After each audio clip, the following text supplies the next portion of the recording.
अमेरिकी राष्ट्रपति Donald Trump ने दावा किया कि ईरान धीरे धीरे समझौते की दिशा में बढ़ रहा है। ट्रंप के दावे के मुताबिक अमेरिकी दबाव के चलते ईरान का रुख बदल गया है। अमेरिकी राष्ट्रपति डोनाल्ड ट्रंप ने दावा किया है कि ईरान अब समझौते की ओर बढ़ना चाहता है। उन्होंने कहा कि यदि हालिया तनाव न होता तो ईरान पूरे मध्य पूर्व पर प्रभाव बढ़ाने की कोशिश करता। ट्रंप के मुताबिक क्षेत्र में सख्त नाकेबंदी और अमेरिका का उस पर नियंत्रण मजबूत है। ट्रंप ने यह भी आरोप लगाया कि ईरान बातचीत में सम्मान दिखाता है लेकिन सार्वजनिक रूप से इनकार करता है। ट्रंप का दावा है कि अमेरिकी कार्रवाई से ईरान सैन्य क्षमता काफी कमजोर हुई है। दक्षिण लेबनान में इजरायली हवाई हमले और जमीनी हमलों में हिजबुल्लाह के 15 ठिकाने नष्ट कर दिए गए हैं। वहीं लेबनान ने इजरायल पर संघर्ष विराम के उल्लंघन का एक बार फिर से आरोप लगाया। इजरायली सेना ने दक्षिणी लेबनान में हिजबुल्लाह के करीब 15 ठिकानों पर हवाई और जमीनी हमले किए। 146वीं डिवीजन की कार्रवाई में एक सुरंग को नष्ट किया गया। साथ ही 3 टन विस्फोटक, रॉकेट प्रोपेल्ड ग्रेनेड और बारूदी सुरंगें नष्ट की गई। इस अभियान में कई इजरायली सैनिक भी घायल हुए हैं। जवाब में हिजबुल्लाह ने इजरायली सैन्य जमावड़ों पर ड्रोन और रॉकेट हमले की जिम्मेदारी ली है। दोनों पक्षों ने संघर्ष विराम उल्लंघन के आरोप लगाए हैं। हॉर्मुज को लेकर अमेरिका और ईरान के बीच तनाव एक बार फिर से चरम पर पहुंच गया। रणनीतिक समुद्री मार्ग पर कब्जा और जहाजों की सुरक्षा को लेकर दोनों देश किसी समझौते पर पहुंचते नजर नहीं आ रहे।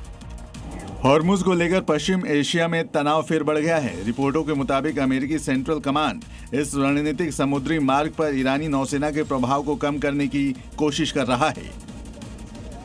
इसी बीच ईरान ने जवाब देते हुए कहा है कि वो हॉर्मुज पर अपनी पूर्ण संप्रभुता बनाए रखेगा और किसी भी बाहरी हस्तक्षेप को मंजूर नहीं करेगा। अमेरिकी राष्ट्रपति ट्रंप के बार बार ईरानी नौसेना को नष्ट करने के दावे का भी जिक्र विवादों में है। इलाके में फंसे जहाजों को रूट देने की अमेरिकी योजना के बाद तनाव और बढ़ गया है। दक्षिणी लेबनान में इजरायली डिफेंस फोर्स ने ड्रोन हमले में हिजबुल्लाह के 2 संदिग्ध मार गिराए हैं, जिसका हैरान कर देने वाला वीडियो भी सामने आया। दोनों बाइक पर भागने की कोशिश कर रहे थे, तभी उन्हें निशाना बनाया गया। दक्षिणी लेबनान में तनावपूर्ण माहौल के बीच इजरायली डिफेंस फोर्स ने एक ड्रोन हमले में हिजबुल्लाह के 2 संदिग्ध सदस्यों को निशाना बनाया। रिपोर्ट के मुताबिक ये दोनों बाइक पर सवार होकर एक इलाके से भागने की कोशिश कर रहे थे, तभी ड्रोन ने उन्हें टारगेट कर दिया। ये कार्रवाई दक्षिणी लेबनान के सीमावर्ती इलाके में हुई, जहां इजरायल और हिजबुल्लाह के बीच लंबे वक्त से तनाव जारी है। हमले में दोनों की मौके पर ही मौत हो गई। अमेरिकी विदेश मंत्री मार्को रूबियो ने कहा कि इजरायल और लेबनान के बीच संघर्ष की असल वजह हिजबुल्लाह है। रूबियो ने कहा हिजबुल्लाह लेबनान की जमीन से इजरायल पर हमले कर रहा है और इसलिए लेबनान को भी नुकसान उठाना पड़ रहा है।